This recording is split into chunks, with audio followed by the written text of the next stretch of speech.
Hi, welcome. I'm Tara Davis. I'd like to talk about a topic that is near and dear to my heart, and that is the words we use.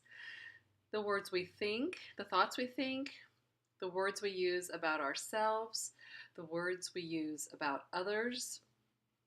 This is a topic that I have been mindfully working on for years. The words that we use tell others about our internal landscape. They can also be quite revealing to ourselves about our internal landscape. If we're not aware of how we are creating our life, if we think there is something going wrong in our life and we just can't figure out what it is, I encourage you to check in with the words that you use. So, the thoughts that we think and the words that we use will create almost our entire existence. They create who we are, they create how we go about our life. So, let's look at this and how this works. So, the thoughts that we think in our head about ourselves, about others, have a vibration. The thoughts that we think in our head, for example, if we're thinking kind, loving thoughts about ourselves, we are treating ourselves with kindness. If we are thinking negative thoughts about ourselves and continually putting ourselves down mentally and verbally, that is the kind of life that we are creating. And so when we are creating this life with our words, the law of attraction comes into play.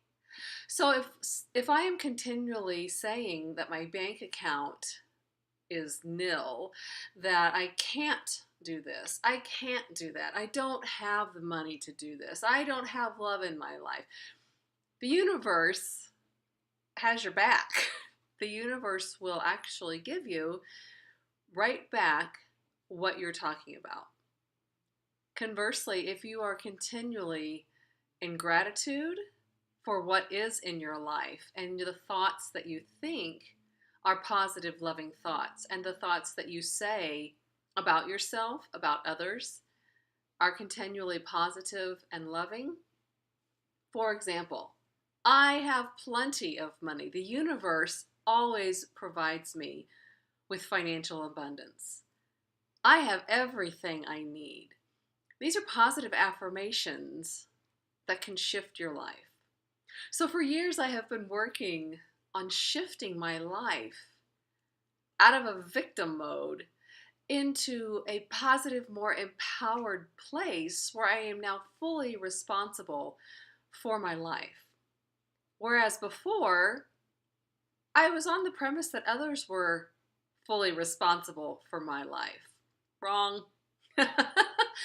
So let's look at how we create our life with our words a little bit deeper.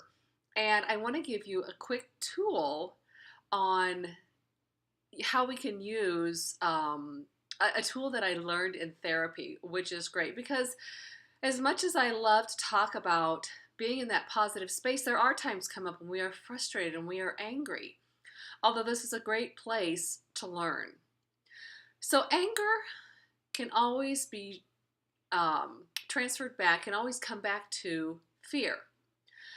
Because we are angry, it has triggered something in us that is fearful, that is unresolved.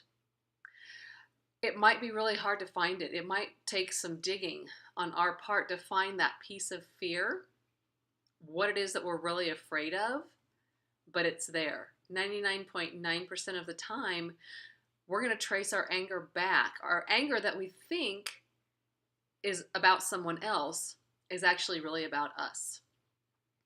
So the tools that I learned in therapy when I thought I was angry and wanted to project and point fingers at someone else that I was clearly angry at, here is a tool that I learned.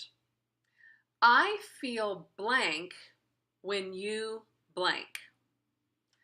For example, I feel really sad when you don't talk to me.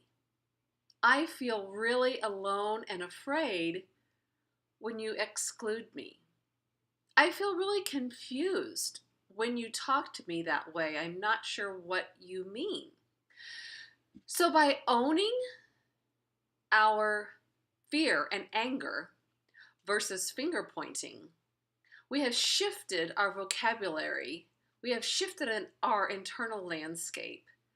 We have owned what is coming out of our mouth versus projecting.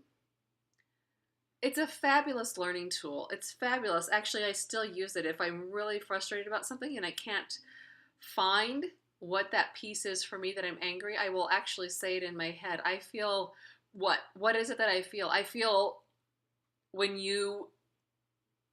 So I challenge you to use this key tool and take ownership of your feelings. It's a fabulous opportunity for growth. Thanks for listening.